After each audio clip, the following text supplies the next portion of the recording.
Partnership property section 14 कर रहे हैं बच्चा।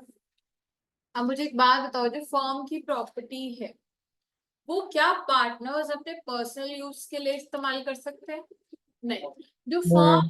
प्रॉपर्टी है वो बच्चे किसकी है? बिजनेस की प्रॉपर्टी है। ठीक है। Can a firm own property assets incur liability in its name? Yes. ठीक है। तो बच्चे subject to contract between the partners the property of the firm includes all the property and rights and interest in the property originally brought in by the stock in the firm or acquired by or purchased। देखो क्या करेंगे, या तो कह रहे हैं कि partner से आएंगे, ठीक है, एसेट्स, या आप परचेज कर सकते हो या अक्वायर कर सकते हो। ठीक है। For the purpose and in the course of business and includes goodwill. तो कह रहे प्रॉपर्टी में गुडविल भी होगी। करते हो ना बच्चे एसेट साइड में गुडविल पार्टनरशिप की किताब बनाते हुए? Yes. Unless a contrary intention appears, कह रहे जब तक ये कुछ और नहीं बोला, property rights and interest in property acquired with money belonging to the firm are deemed to have been acquired by the firm। कह रहे जब तक कि कुछ और नहीं कहा गया, जब तक कि कुछ और नहीं कहा गया तो ऐसा माना जाता है सृष्टि कि जो पैसे फर्म की जेब में से निकले हैं, ठीक है ना, और उससे कोई भी एसेट परचेज किया गया तो वो फर्म का ही एसेट। ठीक है। फिर से ये दो वर्ड समझा रही, दो सॉरी ये पैराग्राफ्स। बच्चे कह रहे हैं पहली चीज तो अगर तो कुछ भी फर्म ने खरीदा या उसके पार्टनर्स लेके आए फर्म में, ठीक है, कुछ भी अक्वायर किया, ये सारी चीजें जो है वो किसकी है बेटे? बिजनेस की है। That is the partnership firm की है। कह रहे हैं कि अगर, और उसमें क्या है, एक तो गुडविल भी इंक्लूडेड है। तो दूसरी चीज क्या बोल रहे हैं? कह रहे जब तक कि कुछ और नहीं कहा गया, जब तक कि कुछ और हमें नहीं लगता कि contrary contrary the something else, कुछ और नहीं दिखता या प्रूफ किया जाता, तो ऐसा माना जाता है कि जो भी सामान खरीदा गया है वो किसका है? पार्टनरशिप बिजनेस का ही है, फर्म का ही है। Analysis of property also includes, मतलब इसको हम पार्टनरशिप प्रॉपर्टी भी बोलते हैं, partnership asset, joint stock, common stock, joint estate, ये सारे वर्ड्स बोलते हैं किसको? जो प्रॉपर्टी है पार्टनरशिप फॉर्म की। ठीक है। उसके बाद कह रहे हैं आगे कोई भी अगर कुछ और बोला गया तो उस चीज को ध्यान रखेंगे, नहीं तो कह रहे जो भी प्रॉपर्टी राइट्स और इंटरेस्ट जो पार्टनर्स लेके आए हैं common stock, common stock means capital, है ना, उसको हम क्या कहेंगे? बिजनेस का ही माने। ठीक है बच्चे। उसके बाद all the property rights and interest acquired और परचेज बाय द फर्म, अगर फर्म ने खरीदा है फॉर द बिजनेस तो वो क्या है? बिजनेस फर्म का ही पार्ट है। गुडविल ऑफ द बिजनेस भी क्या है बच्चे? प्रॉपर्टी ही है। ठीक है। फिर determination of the question whether particular property is और not the property of the firm ultimately depends upon the intention and the agreement of the partner sorry. कह रहे हैं कि जो कुछ प्रॉपर्टी पार्टनरशिप बिजनेस की है कि नहीं है वो किसके ऊपर डिपेंड करता है? On the agreement between the partners. अगर पार्टनर्स ने कहा ये बिजनेस का है तो बिजनेस का है, अगर पार्टनर्स ने कहा ये हम सबका इस रेशियो में है, ये प्रॉपर्टी इसकी ही है, तो वो इसकी है। ठीक है। उसके बाद बच्चा partners may by agreement at any time convert the property of any partner or partners or separate the property of any partners और partner into any partnership property. कह रहे हैं अगर आप किसी भी टाइम पे ऐसा लगता है कि मनमीत ने कोई से सपोज प्रॉपर्टी लगाई है, इसका था ये, ठीक है, बिजनेस, ये जो जगह है वो इसकी है बेटा। अब हमारे को ऐसा लगता है, हमने अग्रीमेंट कर लिया, इन्होंने कहा ये मेरी नहीं, ये पार्टनरशिप फर्म की बिल्डिंग है और मैं इसको बेच रही हूँ फर्म को, तो कह रहे ऐसा भी हो सकता है। ठीक है। ओके। गुडविल बच्चे अलग से पूछ लिया जाता है, डिफाइन द टर्म गुडविल। तो बच्चे कह रहे हैं सेक्शन 14 ने ये बताया है कि गुडविल जो है वो क्या है बच्चे? Is regarded as a property of the firm. पर कह रहे हैं ये जो सेक्शन है गुडविल को इसने डिफाइन नहीं किया कि गुडविल की डेफिनेशन सेक्शन 14 में गिवन नहीं है। सेक्शन 14 ये जो अभी हमने स्टार्ट किया ये क्या बताता है कि जो प्रॉपर्टी है उसमें गुडविल भी इंक्लूड होती है, मतलब एसेट्स में हम गुडविल भी इंक्लूड करते हैं, बट उसने डेफिनेशन नहीं है दी है बच्चे। डेफिनेशन हमें कहाँ से मिली है? Section 27 of the Indian contract act, जिसको हमने कल पढ़ा था, याद है? रिस्ट्रेंट ऑफ ट्रेड वाला। ठीक है। कह रहे उसने एक्सप्लेन किया कि गुडविल का मतलब क्या है। तो कह रहे गुडविल सॉरी गुडविल सॉरी उसने एक्सप्लेन नहीं किया, वो हम अपनी नॉर्मल लैंग्वेज में बोलते हैं रेपुटेशन। ठीक है। Reputation of the business. ठीक है। उसको कहते हैं बच्चा। यहाँ पे गुडविल जो है कह रहे सेक्शन 27 में इंडियन कॉन्ट्रैक्ट एक्ट के हिसाब से अगर आप चाहो तो गुडविल को परचेज या सेल कर सकते हो। ठीक है, कर सकते हैं बच्चों। हम किसी का भी नाम खरीद सकते हैं, यस खरीद सकते हैं, उसको पैसे देंगे। समझ आ गई बेटा? उसके बाद यहाँ पे अब अगर आपको पेपर में आए कि डिफाइन गुडविल, तो आप गुडविल क्या करोगे बच्चे? ये देखो, पहली बात तो बोलोगे सेक्शन 14 जो है वो सिर्फ ये बताता है कि प्रॉपर्टी ऑफ द फर्म में गुडविल इंक्लूड होती है, बट इसको डिफाइन नहीं किया गया है बच्चे। उसके बाद गुडविल यहाँ से करोगे, गुडविल में be defined as the value of the reputation of the business house in respect of profits expected in future over and above the normal level of profits earned by the other businesses. कह रहे हैं कि actually में हम कैसा मान सकते हैं, गुडविल की डेफिनेशन नहीं गिवन है, बट गुडविल है क्या? कह रहे गुडविल क्या है? Value of the reputation of the business है, कि क्या इज्जत है बिजनेस की। ठीक है, दूसरा बच्चे के कितने एक्स्ट्रा प्रॉफिट्स, सृष्टि कितना एक्स्ट्रा प्रॉफिट्स आप नॉर्मल प्रॉफिट्स के ऊपर कमा रहे हो। मुझे एक बात बताओ, वही तो होती है, याद है सुपर नॉर्मल प्रॉफिट्स से हम गुडविल निकालते थे। सुपर नॉर्मल प्रॉफिट्स माइनस वो सॉरी जितने भी प्रॉफिट्स आए minus actual profits equal to your super normal profits, उसको मल्टीप्लाई कर देते थे विद द ईयर। ठीक है, फिर उसके बाद हमारे पास गुडविल आ जाती थी, वो की बात कर रहे हैं। ठीक है, तो कह रहे गुडविल है क्या? जितना एक्स्ट्रा पैसा आप अपने नाम की वजह से कमा पा रहे हो माइनस जितना नॉर्मली हर कोई बिजनेस में कमाता है, इस बिजनेस में जो और बाकी फर्म्स कमा रही है उसको हम क्या कहेंगे? गुडविल। क्यों क्यों कमा रहे हैं एक्स्ट्रा? क्योंकि रेपुटेशन है, नाम है। ठीक है, the property of a partner where the property is exclusively belonging to a person, it does not become the property of the partnership। देखो मेरी बात सुनो, मनमीत जो है हमने बात करी, उसने ये सेक्टर दिया हमें काम करने के लिए। तो अगर जब तक ये ऐसा कोई अग्रीमेंट नहीं करती है कि ये पार्टनरशिप फर्म का बिजनेस है, मतलब सॉरी प्रॉपर्टी है, इसकी अपनी प्रॉपर्टी है, हमारे को काम करने के लिए दे सकती है, रेंट भी ले सकती है। तो मुझे एक बात बताओ, क्या वो प्रॉपर्टी हमारी हो जाएगी, फर्म की हो जाएगी, कि इसकी रहेगी? इसकी रहेगी। जैसे से फॉर एग्जांपल ये तो एक्चुअल में ही है हमारे साथ, जैसे पार्टनरशिप में कौन है? जॉली सर, राइट है ना। अब जॉली सर की है ये सारी जगह। ठीक है, तो हम इसको यूज कर रहे हैं, we are paying him rent, मतलब see a just paying him rent, but क्या वो प्रॉपर्टी फर्म की है? नहीं, वो है उनकी ही। ठीक है, तो अब मेरी बात सुनो, अगर जॉली सर कल को ये बिजनेस चले, अगर he is no more a partner in the business, तो बच्चे क्या हम उसको उनको रेंट नहीं देंगे? अभी तो हम दे रहे हैं, से सपोज हम नहीं दे रहे, फिर हाँ, तो कह रहे हैं ये जो टर्म है ना, जो टर्म है वो भी एक्सपायर हो गया, अब उसको रिन्यू कराओगे कि हम पार्टनरशिप फॉर्म को इसी जगह पे कैरी ऑन करें। आगे आएगा ऐसा केस स्टडी आने वाली, तब बता रही हूँ, मैं आपसे नहीं बता रही। Okay. Hi Anugeet, I think you are attending the class for the very first time. Have you watched the videos before? No, ma'am, it's my first time. All right. So just to let me know in case you're not able to connect, right? Okay, ma'am. Okay. All right. But so next is application of the property of the firm. Now, what is application? क्या आप किस तरीके से property को use कर सकते हो form की, राइट? तो सेक्शन 15 कहता है कि subject to contract between the partners, मतलब पहली अहमियत, फर्स्ट जो आप इंपॉर्टेंस दोगे बच्चे, किस चीज को देते हो हमेशा? बोलो, कॉन्ट्रैक्ट।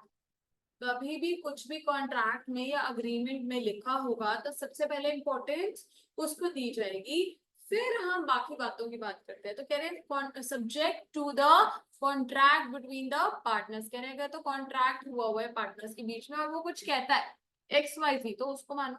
अगर नहीं कहता है तो कह रहे property of the firm shall be held and used by the partners exclusively for the purpose of the business. Obvious है, कह रहे अगर तो कुछ और नहीं बोला गया, ठीक है, अगर तो कुछ और नहीं बोला गया तो ऐसा माना जाता है कि जो भी प्रॉपर्टी है पार्टनरशिप फर्म की, उसको आप किसके लिए यूज करोगे? पार्टनरशिप बिजनेस के लिए यूज करोगे, राइट? एनालिसिस बच्चा, section 15 provides that the property of the firm shall be held and exclusively for the purpose of the firm.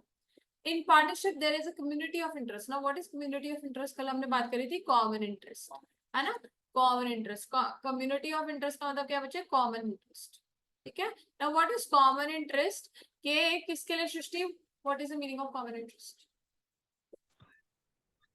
Of the business, कि हम अपना ध्यान नहीं, अपने पर्सनल इंटरेस्ट, अपने पर्सनल प्रॉफिट्स का ध्यान नहीं देंगे, हम देखेंगे कि how the business will grow and how it will benefit the entire stakeholders, not just one partner or two partners but everybody who is connected to or with the business.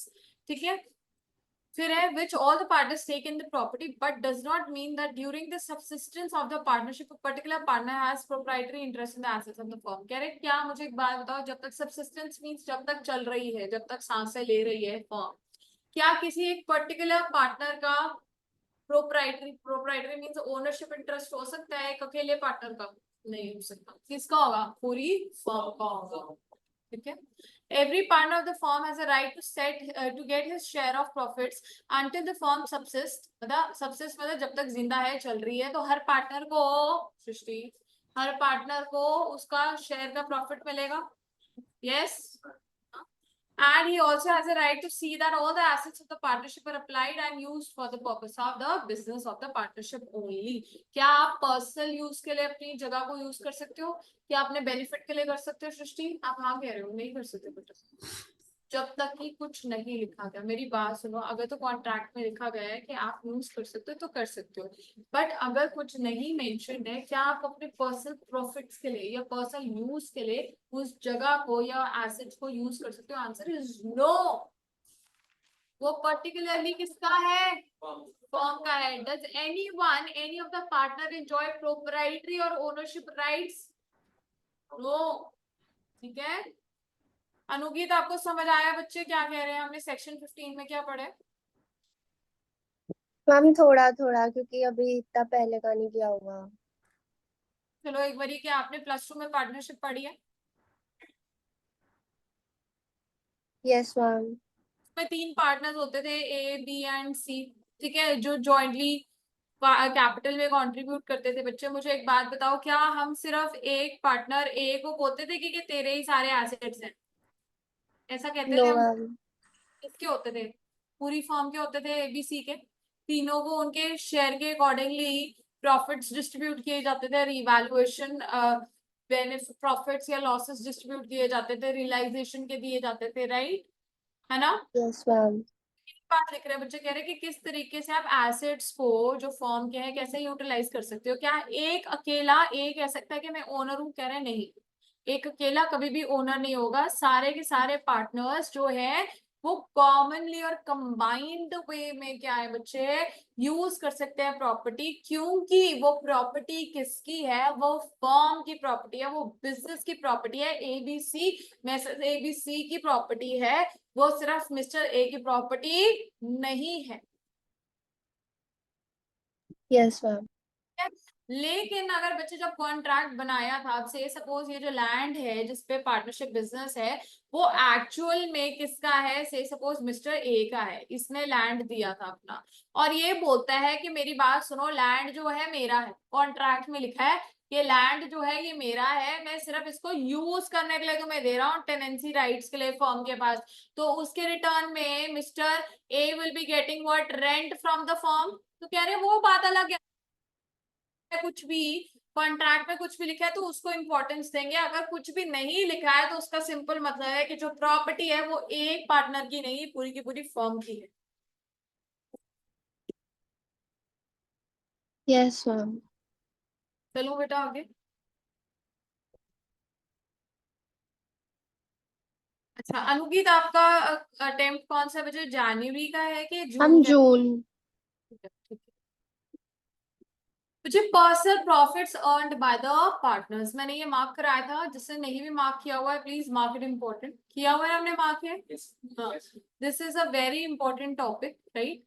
बच्चे आप personal profits earned by the partner, हमने इसके बारे में थोड़ा सा discussion किया था। कौन बताएगा? दिव्यम बताएगा कि बच्चे अगर कोई भी पर्सनल प्रॉफिट किसी पार्टनर ने अर्न किया है तो वो उसका क्या करेंगे?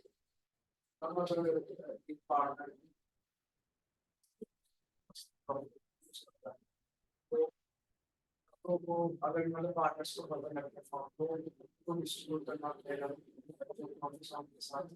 और नहीं तो उनको उसको कंप्लेंट से मारना बाहर तो हो ही नहीं सकता, उसको पैसे तो देने ही पड़ेंगे। देखो सिंपल सी बात है, अगर कोई भी प्रॉफिट्स जो कि एक पार्टनर ने कमाए, चाहे फर्म के एसेट से कमाए या उसके गुड्स को बेच के कमाए सीक्रेटली, या फिर उसने कोई भी और बिजनेस खोला, जैसे मैंने कल एग्जांपल दिया था राइस वाला, है ना, उसको खोल के कोई भी पैसे कमाए, तो बच्चे वो किसके पैसे हैं, वो जो प्रॉफिट्स हैं वो किसके होंगे बच्चे, फर्म को आपको देने पड़ेंगे। एक अकेला पार्टनर जो है उसको यूज नहीं कर सकता। डोंट वरी, अभी मैं इसको दोबारा से समझाऊंगी तब सबको समझ आ जाएगा।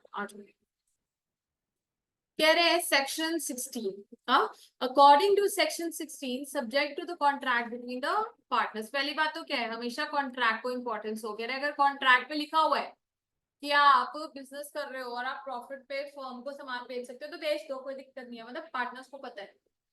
अगर नहीं पता तो कह रहे हैं कहानी सुन लो, ठीक है।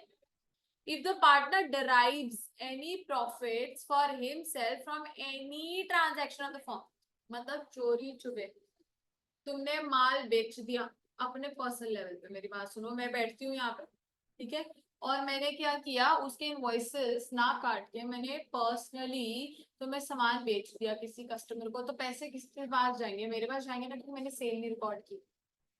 तो कह रहा है अगर तुम ऐसा कुछ करते हो, फर्म के सामान को इस्तेमाल करके बेचते हो, तो तुम्हारे पास जो भी पैसा आएगा वो तुम्हारा नहीं है, वो किसका है, फर्म का है, ठीक है।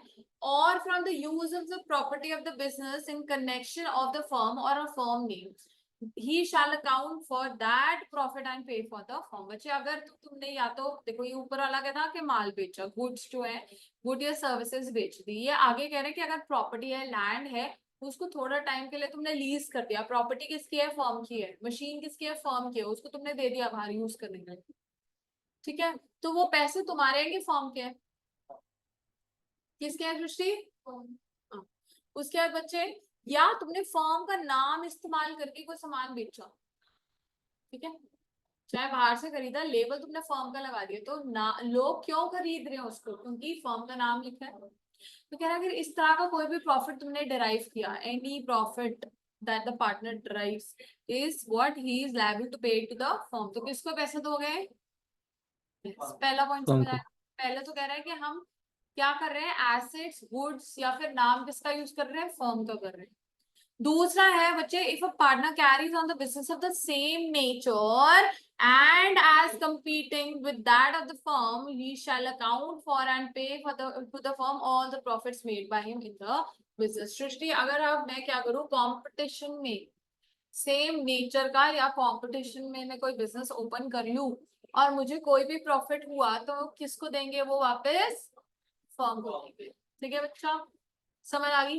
पहला जो है अनुगीत, आप भी सुनो बच्चा दोबारा से, कह रहे हैं अगर तो कॉन्ट्रैक्ट है पार्टनर्स के बीच में या फर्म में तो अलग बात है, अगर नहीं है तो हमारे को दो चीजों का ध्यान रखना है। अगर आपने कोई भी गुड्स या सर्विसेज किसकी यूज की है, पार्टनरशिप फर्म की यूज की है, उसको बेचा है और आपको कोई प्रॉफिट मिला, या फिर आपने कोई भी रेवेन्यू कमाया, उसके अलावा आपने फर्म की प्रॉपर्टी को आगे कहीं पे दिया रेंट पे और उससे कोई पैसा आया, उसको यूज करने से आपको कोई भी रेवेन्यू आया, या फिर बच्चे आपने फर्म का नाम इस्तेमाल किया और तब आपको पैसा आया, तो जिस भी पार्टनर को ऐसा पैसा आया वो उसका पर्सनल प्रॉफिट नहीं है, वो किसका प्रॉफिट है, वो फर्म का है और आपको फर्म को ही देना पड़ेगा।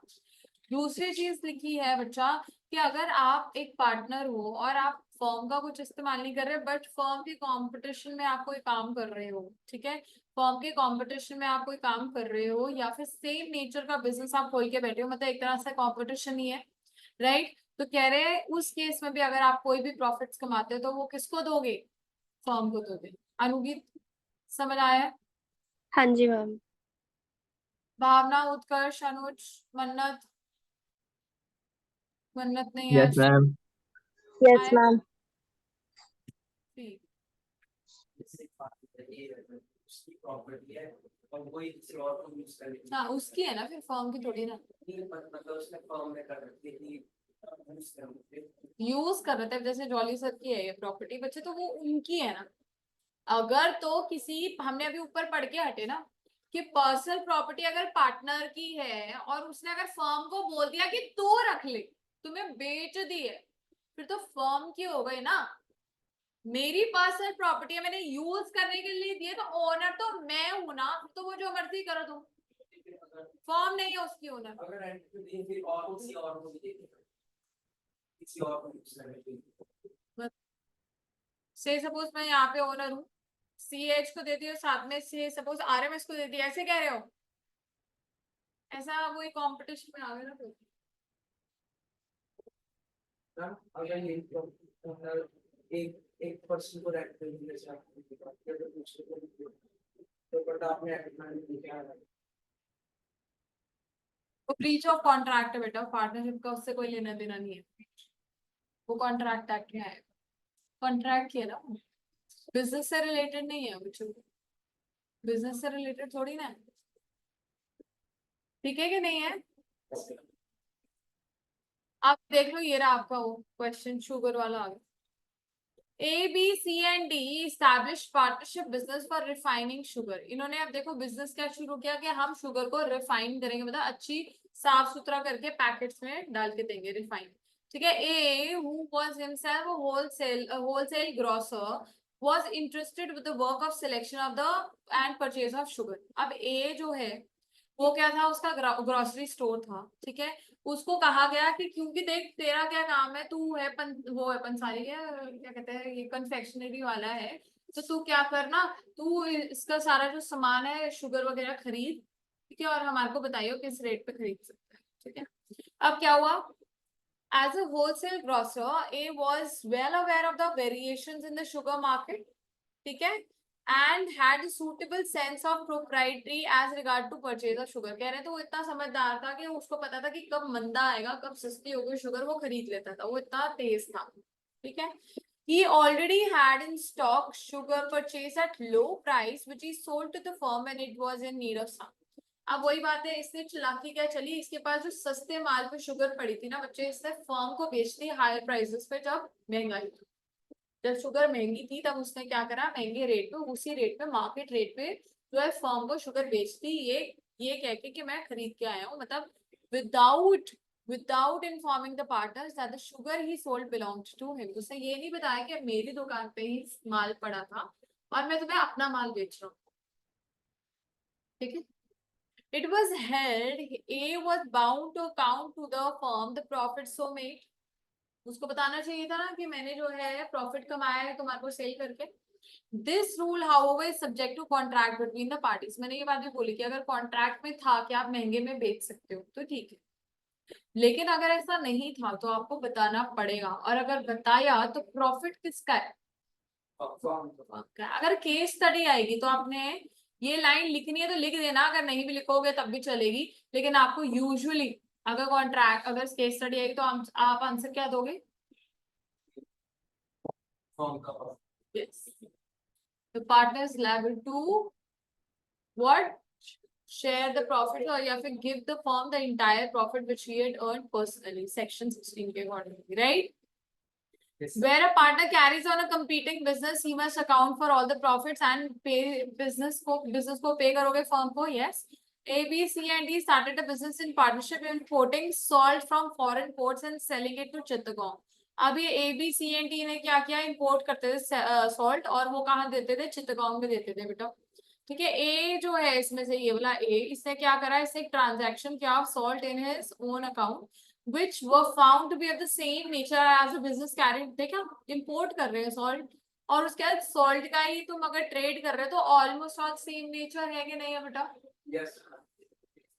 It was held that A was liable to account for to the firm all the profits of the business made by him। This rule is subject to the contract। Main बात तो ये कि contract भी अगर है, contract में लिखा होता है कि तुम कर सकते हो तो कर सकते हो, लेकिन अगर कॉन्ट्रैक्ट नहीं है तो जनरल रूल क्या कहता है कि अगर तुमने कोई भी प्रॉफिट्स पर्सनली कमाए, फर्म के नाम पे कमाए, या फिर कंपीटिंग बिजनेस में कमाए जो कि नेचर जिसका सेम है, तो सारे प्रॉफिट्स किसको दोगे आप, फर्म को दोगे। क्लियर है? Sure? Yes. Rights and duties of the change in the firm. बताओ, अगर फर्म में कोई भी बदलाव आया, मतलब एडमिशन हुई, रिटायरमेंट हुई, डेथ हुई, या कुछ भी एक्सपायरी चीज हुई, name of the firm change, कुछ भी चेंज हुआ, तो कह रहे हैं पार्टनरशिप के राइट्स और ड्यूटीज में क्या फर्क आएगा, कह रहे हैं यूजुअली तो नहीं आएगा, लेकिन अगर आपने कॉन्ट्रैक्ट कर लिया तो हाँ आएगा, ठीक है।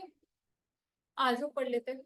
Before going into rights and duties, we must first know how the change may take place in the constitution. It may occur in the following terms. जैसे क्या, new partner comes in मतलब admission, है ना। Yes. दूसरा, where partners are going out, death or retirement, ठीक है। Where the business concerned carries on the business rather than the business for which it was originally found, मतलब कि आपने change in nature कर दिया, yes, change in nature हो गया ना। Yes.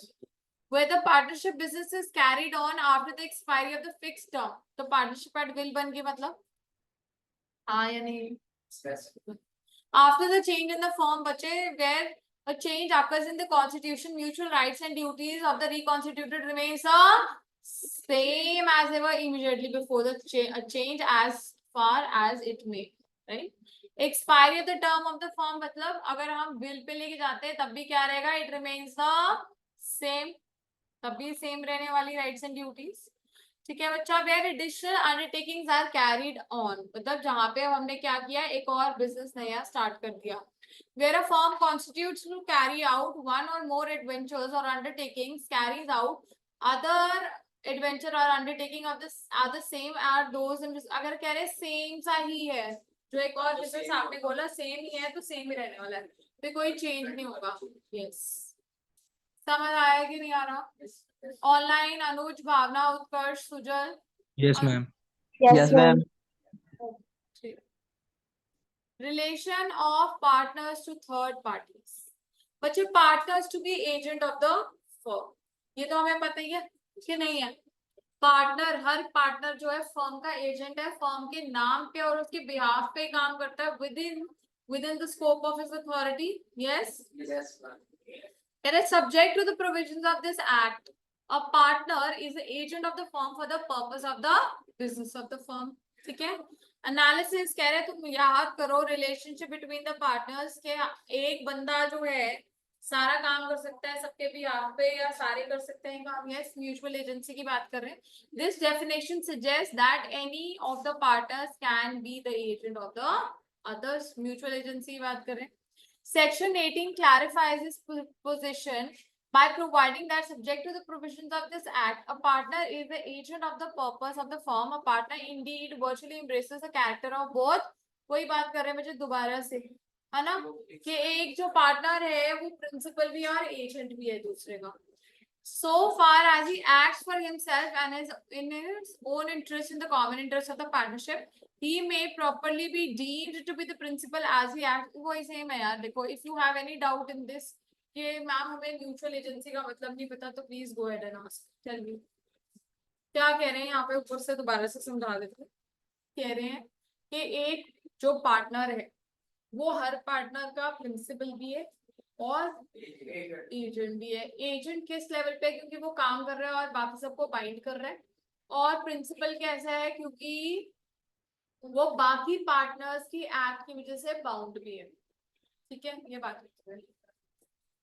उसके बाद बच्चे यहाँ पे बस ये कह रहे हैं कि आपको ध्यान क्या रखना है कि आपको काम कैसे करना है, community of interest with each others करना है, मतलब कि पर्सनल इंटरेस्ट नहीं कॉमन इंटरेस्ट में काम करना है।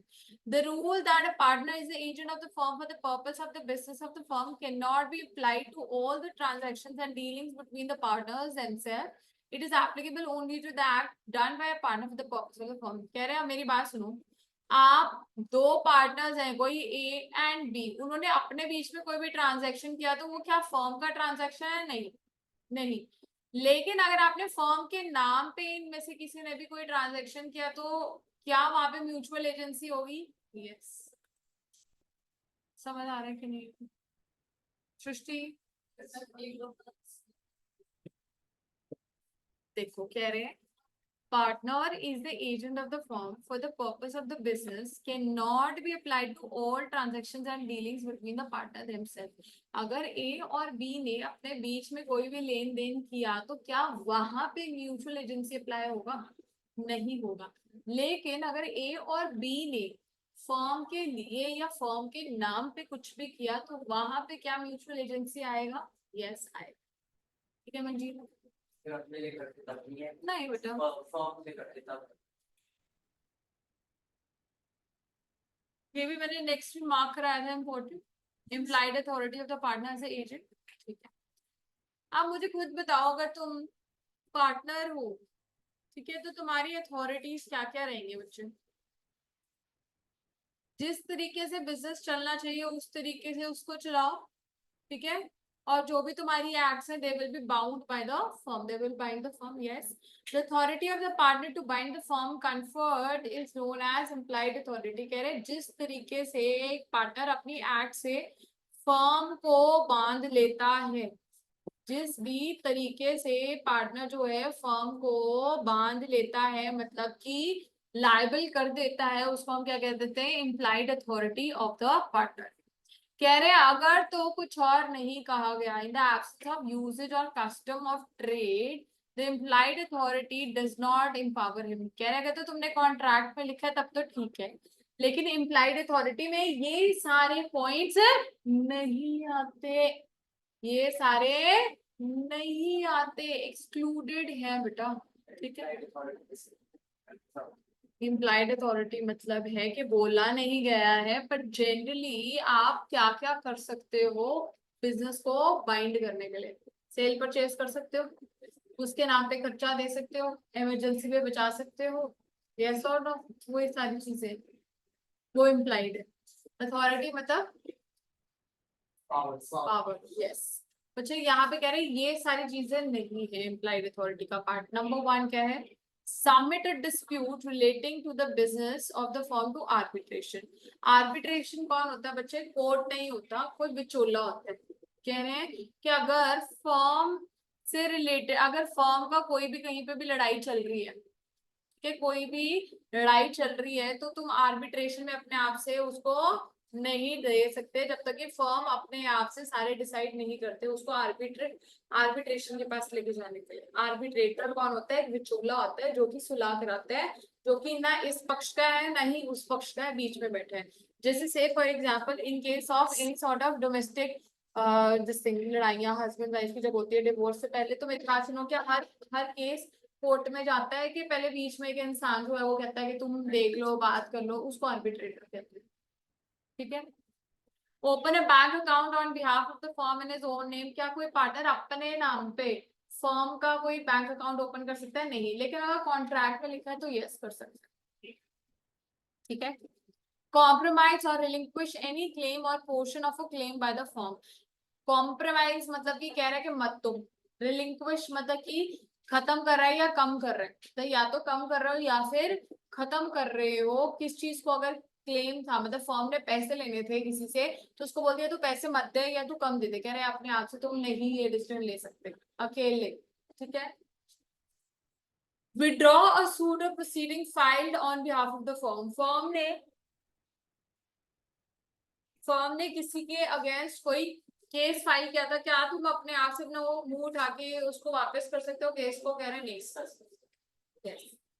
उसके बाद एडमिट एनी लायबिलिटी और suit proceeding against the firm. Firm ने अगर कह दिया कि मैं जो हूँ लायबिलिटी ये नहीं पे करूंगा, फर्म के अगेंस्ट किसी ने केस किया हुआ है, फर्म कहती मैंने पैसा नहीं देना, ठीक है, और दूसरे इंसान ने जिससे पैसे लेने थे उसने केस फाइल कर दिया, और आप जाते हो आप कह देते हो ये लो पैसे लो और खत्म करो, रफा दफा केस। कह रहे ऐसे नहीं होता, नहीं कर सकते अकेले। ठीक है ना, acquire immovable property on behalf of the firm, वो भी बिना कॉन्ट्रैक्ट के अग्रीमेंट के आप अकेले नहीं कर सकते। ट्रांसफर इमूवेबल प्रॉपर्टी मतलब कि आप प्रॉपर्टी जो है वो भी ट्रांसफर अपने आप से नहीं कर सकते। Enter into partnership on behalf of the firm, किसी और के साथ पार्टनरशिप में एंटर नहीं कर सकते। कंसेंट ऑफ ऑल चाहिए होता है ना, अकेले कोई लिखा बेटा। अगर अथॉरिटी है तो अलग बात है, अथॉरिटी नहीं है तो कह रहे हैं इम्प्लाइडली तुम ये नाम नहीं काम कर सकते। ठीक है, mode of doing act to bind the firm. ठीक है, एक सेकंड, इसमें हमारे पास मोड है और क्या है, एक्सटेंशन है ना, ये तो काफी बड़ा था एक एडमिशन पीसी में है ना हमारा माइनर भी। हाँ, ट्रांसफर ऑफ इंटरेस्ट काफी ज्यादा रहता है हमारा, हम स्लो चल रहे हैं।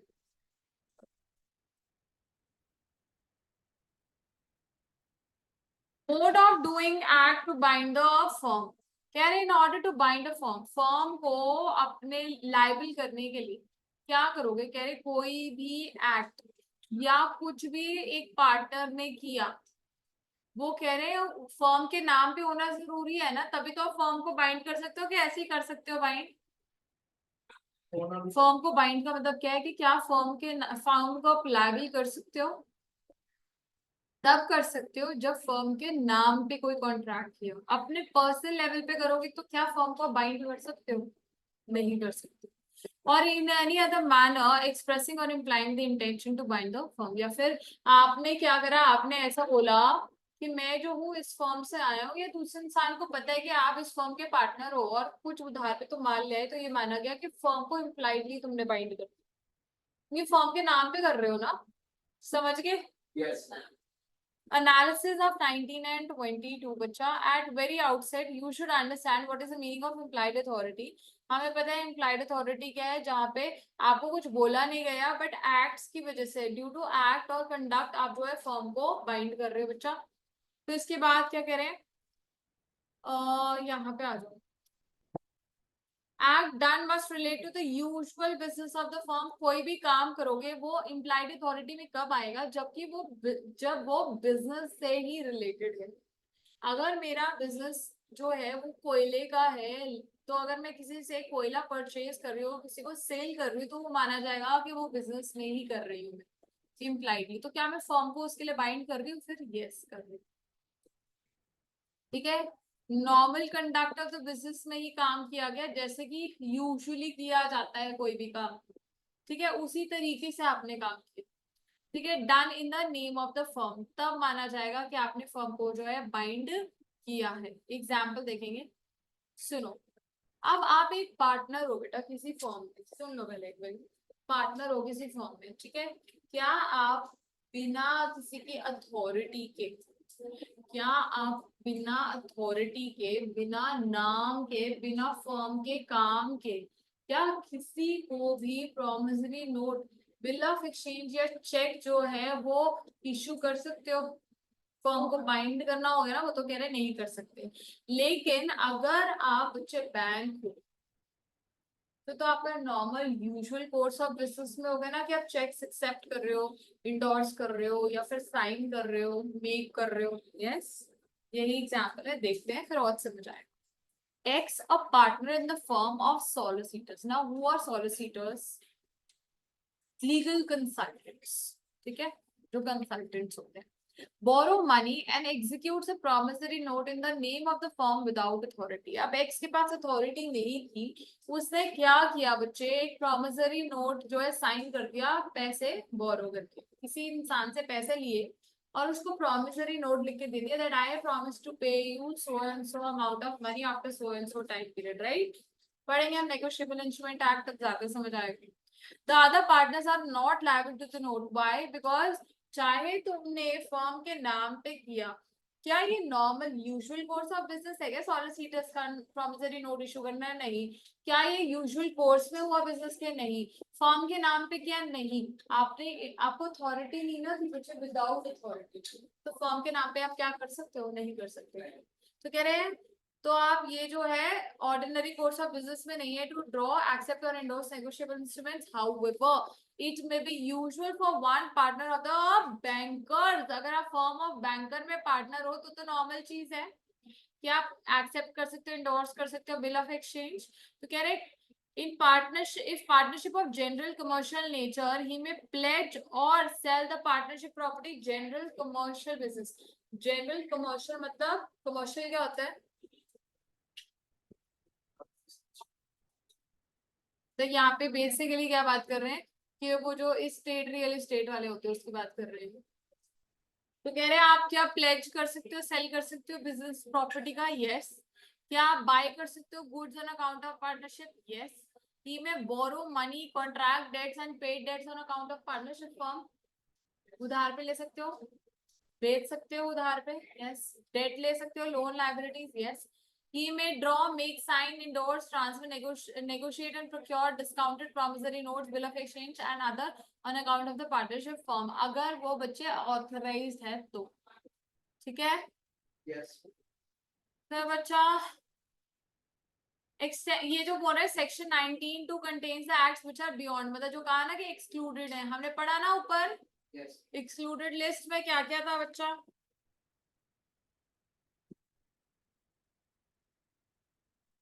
Assets of the fire, very good. fire, मतलब क्लेम को ना सेट ऑफ कर सकता है, रिलिंक्विश कर सकता है, केस नहीं फाइल कर सकता अपनी मर्जी से, आर्बिट्रेशन को नहीं दे सकता, हाँ प्रॉपर्टी जो है सेल नहीं कर सकता, बाय नहीं कर सकता, अपने नाम पे बैंक अकाउंट नहीं खोल सकता, पार्टनरशिप में एंटर नहीं कर सकता। एक पॉइंट और रह गया कोई शायद, आर्बिट्रेशन को जो है केस रेफर नहीं कर सकता। Extension and restriction of partners implied authority. हाँ जी सॉरी क्या बोल रहे? अच्छा अच्छा यस लाइबिलिटीज अपने नाम पे। Extension and restriction of partners implied authority. बच्चे कह रहे हैं कि पार्टनर जो है बाय कॉन्ट्रैक्ट से क्या पार्टनर की अथॉरिटी को इंक्रीज कर सकते हैं? यस। क्या रिस्ट्रिक्ट कर सकते हैं? यस। ठीक है, तो कह रहे हैं notwithstanding any restrictions any act done by the partner on behalf of the firm which falls within his employed authority binds the firm. कह रहे हैं अगर तो एम्प्लॉयड अथॉरिटी के अंदर ही कुछ लाए करता है, तो अगर पार्टनर वो काम करता है तो फर्म बाउंड है by the acts of the partner. Yes, लेकिन अगर कोई ऐसा इंसान है जिसको पता है कि ये रिस्ट्रिक्शंस है, ये पार्टनर जो है ये काम नहीं कर सकता, और आप वो काम कर देते हो, तो क्या पार्टनरशिप फर्म लायबल है? Answer is no. फिर से सुनो। कह रहे हैं कि अगर चाहे कोई भी पार्टनर जो है पार्टनरशिप बिजनेस कॉन्ट्रैक्ट करके पार्टनर की जो एम्प्लॉयड अथॉरिटी है उसको रिस्ट्रिक्ट भी कर सकता है और एक्सटेंड भी कर सकता है, बढ़ा भी सकता है। ठीक है, दूसरी चीज कह रहे हैं कि any act done by the partner on behalf of the firm which falls in his implied authority binds the firm, है ना? वैसे तो फर्म को बाइंड करेगा, लेकिन तब तक तेरे अनलेस, तेरे जब तक कि दो person with whom he is dealing, दूसरा इंसान जिसको पता है, जिसके वो डील कर रहा है, knows the restriction or does not know or believe the partner to be a partner। मतलब एग्जाम्पल लेते हैं फिर ज्यादा समझ आएगा।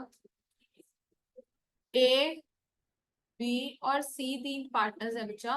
बी के ऊपर ना एक रिस्ट्रिक्शन लगाया है कि वो जो है किसी से उधार पे जाके मनी कलेक्ट नहीं कर सकता। अब क्या हुआ, ये मिस्टर एम के पास गया बी और उसने कहा कि जो हमने तेरे को उधार दिया था ना उसके पैसे दे दे, मनी कलेक्शन में गया। तो अगर तो एम को नॉलेज नहीं है तो ये तो इम्प्लाइड है ना कि वो बिजनेस में पैसे कलेक्ट कर सकता है। Yes. ठीक है, लेकिन कह रहे हैं अगर एम को नॉलेज थी कि बी को तो पैसे देने ही नहीं है और ये देता है, और कल को एबीसी दोबारा से पैसे मांगते हैं कि बी ने तो हमें पैसे ही नहीं दिए, तो क्या एम जो है सृष्टि लायबल है? Yes. क्या फर्म बाउंड है? No, नहीं है। ठीक है, और या फिर कह रहे हैं कि जो पर्सन डील कर रहा है उसको पता ही था, ये वाला बात है, या फिर उसको पता ही नहीं कि बी पार्टनर है, बी पार्टनर ही नहीं और उसके साथ तुम डील कर रहे हो, तो क्या वो फर्म को बाइंड कर सकता है उस एक्ट से?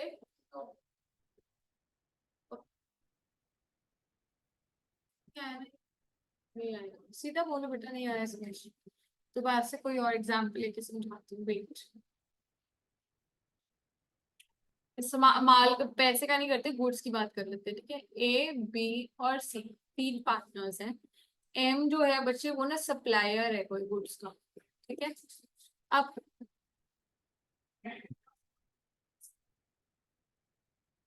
एम जो है सप्लायर है गुड्स का। ओके, हाँ।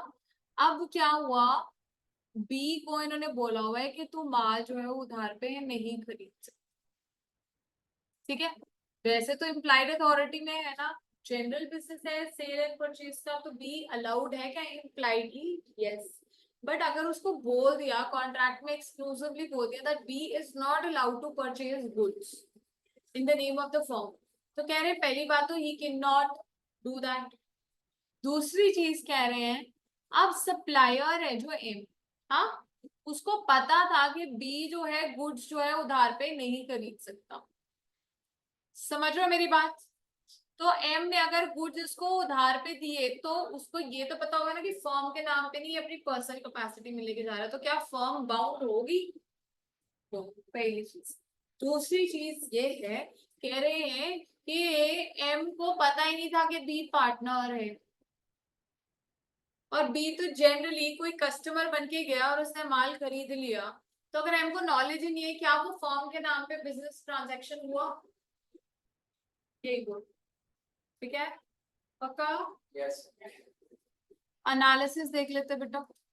Implied authority of the partner may be extended or restricted by the contract between the partners under the following conditions.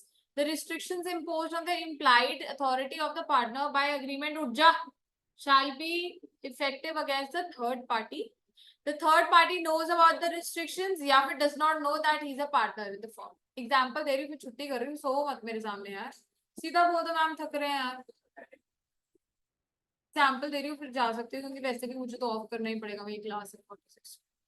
A partner borrows from B 1000 in the name of the firm but in excess of his authority। मतलब A जो है उसको allowed नहीं था कि वो पैसे बोरो कर सकता है, उसने फिर भी क्या किया बेटा, किसी B से 1000 रुपए जो है बोरो कर दिए, ठीक है। आगे and utilises the same in paying off the debts of the firm, और उसने क्या किया बच्चे, लायबिलिटीज की भी किसकी रीपे की, 1000 से फर्म की लायबिलिटीज रीपे की। Here the fact that the firm has contracted debt suggests that it is a trading firm, है ना। अगर उसने डेट मतलब कि लोन लिया हुआ है या उधार पे माल लिया हुआ है तो पता चल रहा है ना कि ट्रेडिंग फर्म है, ट्रेडिंग फर्म है, ठीक है। तो ये within the implied authority of a है कि नहीं है, बताओ, है ना। कि हमने पढ़ा ना इम्प्लाइड अथॉरिटी में कि आप डेट ले सकते हो या फिर उधार चुका सकते हो। हाँ, अब कह रहे हैं इस केस में the implied authority has you have notice may be restricted by an agreement. अब पार्टनर्स ने अगर कह दिया कि तू जो है उधार में माल नहीं खरीद सकता तो रिस्ट्रिक्ट किया जा सकता है, यस किया जा सकता है। Srishti I you yes. उसके now if B the lender is unaware of the restriction imposed। अब बी को नहीं मालूम था कि ए को बोला गया कि तू उधार पे पैसे नहीं ले सकता, ठीक है। तो बच्चे किसका नाम लगेगा, फर्म की लायबिलिटी है ना, फिर तो यस है। हाँ, on A and firm will be liable to repay money to the B. कौन रीपे करेगा, बी को फर्म ही करेगी क्योंकि फर्म के नाम पे उसने पैसे लिए हैं। On the contrary, B's awareness as to this restriction will be absolve the firm from any liability। लेकिन अगर B को पता होता कि A जो है वो उधार पे पैसे नहीं ले सकता तो क्या फर्म फिर भी लायबल थी? आंसर है नहीं। absolve मतलब set free, set free, ठीक है। It may be noted that above mentioned extension or restriction is only possible with the consent of all the partners। Any one partner even with the majority cannot restrict the implied authority। ठीक है, important बात क्या है कि क्या majority लोग किसी भी पार्टनर को रिस्ट्रिक्ट कर सकते हैं उसकी अथॉरिटी को? नहीं। अगर वो खुद कहते हैं ना कि okay I am okay with it, सिर्फ तभी कर सकते, ठीक है। अब ये नहीं जाएगा दिमाग में, सेक्शन 21 की करा दो छोटा सा, ये 60 से बताएगा बच्चे ये, क्योंकि वेरी वेरी वेरी वेरी वाला इंपॉर्टेंट है, ठीक है। सेक्शन 21 क्या कहता है, partners is authority in case of emergency. हर बारी इसके ऊपर केस स्टडी बनती है ऑलमोस्ट एवरी टाइम। हाँ, अब बच्चे क्या कह रहे हैं कि अगर किसी भी पार्टनर किसी भी पार्टनर ने इमरजेंसी समझते हैं, एकदम फ्लड आ जाए, अर्थक्वेक आ जाए, या प्राइस वेरिएशन हो जाए, या कह लो कि आग लग जाए, कुछ भी, मतलब जहां पे एक पार्टनर के पास दूसरे पार्टनर्स को कांटेक्ट करने का समय ना हो, उसको इमरजेंसी कहते हैं। कह रहे इन केस ऑफ इमरजेंसी, अगर आपकी अथॉरिटी के बाहर भी कुछ काम है ना और वो आप काम कर देते हो, इन केस ऑफ इमरजेंसीज अगर एक पार्टनर के पास कोई अथॉरिटी नहीं थी, he was restricted to do something and he does it, वो काम कर लेता है, but it should be an emergency number 1। दूसरी चीज, it must be done in good faith and for the benefit of the firm. ठीक है, good faith में कराना चाहिए, धोखाधड़ी के लिए नहीं, फर्म को लॉसेस से बचाने के लिए किया होना चाहिए। थर्ड बच्चे, it must be done in ordinary prudence. Ordinary prudence का मतलब क्या है? एक सोचा समझा इंसान जैसे अपने सामान के साथ कुछ काम करता, उसी तरीके से वो पार्टनर फर्म के सामान के साथ काम करेगा। And in similar circumstances he will be binding the firm। तो इन सब केसेस में क्या होगा? फर्म जो है वो बाउंड होगी by the actions of the partner. Don't worry, ये दोबारा से आगे आएगा, नहीं तो इसकी केस स्टडी मैं नेक्स्ट क्लास में डेफिनेटली कराऊंगी। ठीक है, सो आज ये सारा यहाँ तक देख के आएंगे और मंडे को हम ये वाला फिनिश कर देंगे हर हालत में। ठीक है, थोड़ी सी अपनी सिटिंग कैपेसिटी बढ़ाओ, थक जाते हो तुम लोग बहुत जल्दी।